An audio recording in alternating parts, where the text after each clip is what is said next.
Good evening. আজকে একটি ছোট্ট প্রশ্নের উত্তর আমি দিতে চাই সিসিআরটি সংক্রান্ত।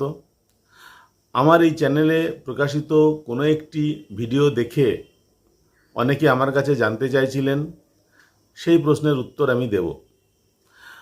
বেশ কয়েক দিন আগে বিকাশ ভবনের একটি নির্দেশিকা এবং একটি গুগল লিঙ্ক দেখিয়ে আমি আপনাদেরকে বলেছিলাম, যারা পশ্চিমবঙ্গ থেকে এবছর সিসিআরটি ট্রেনিংয়ে যেতে চান তারা নির্দিষ্ট ফর্মে এবং এই গুগল লিঙ্কের মাধ্যমে আবেদন করবেন। কারণ নির্দেশিকায় স্পষ্টভাবে বলা ছিল গুগল লিঙ্কের মাধ্যমে আবেদন করেই ডিএসসির পারমিশন নিয়ে আপনাদেরকে সিসিআরটি ট্রেনিংয়ে যেতে হবে। কিন্তু অনেকে আবেদন করতে গিয়ে দেখছেন যে সেই গুগল লিঙ্ক কাজ করছে না। খোঁজখবর নিয়ে জেনেছি যে ওই গুগল লিঙ্কটি কাজ করছে না, ওটা ডিঅ্যাক্টিভ করে দেওয়া হয়েছে। কেন ডিঅ্যাক্টিভ করা হয়েছে, কেন কাজ করছে না, সেটা আপনারা আশেপাশে খোঁজখবর নিলেই জানতে পারবেন।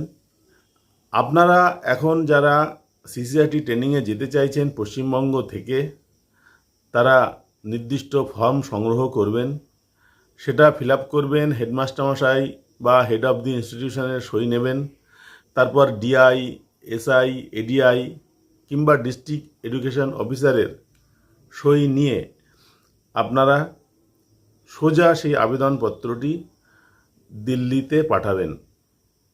আপনারা মেল করেও পাঠাতে পারেন কাগজপত্র সহ, এবং বাই পোস্টেও পাঠাতে পারেন। যেটা আপনাদের সুবিধা আপনারা সেটা করবেন।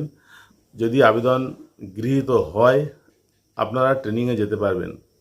সুতরাং আপনারা কয়েক মাসের সময় নিয়ে আবেদনপত্রটা দিল্লিতে পাঠাবেন এবং মাঝে মাঝে দিল্লির সাথে একটু যোগাযোগ করে খোঁজখবর করবেন।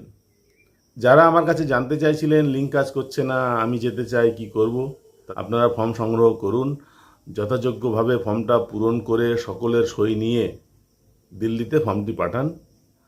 এর বেশি এই মুহূর্তে আমি কিছু বলতে পারছি না। এই হচ্ছে আজকের এই ছোট্ট আপডেট। নমস্কার।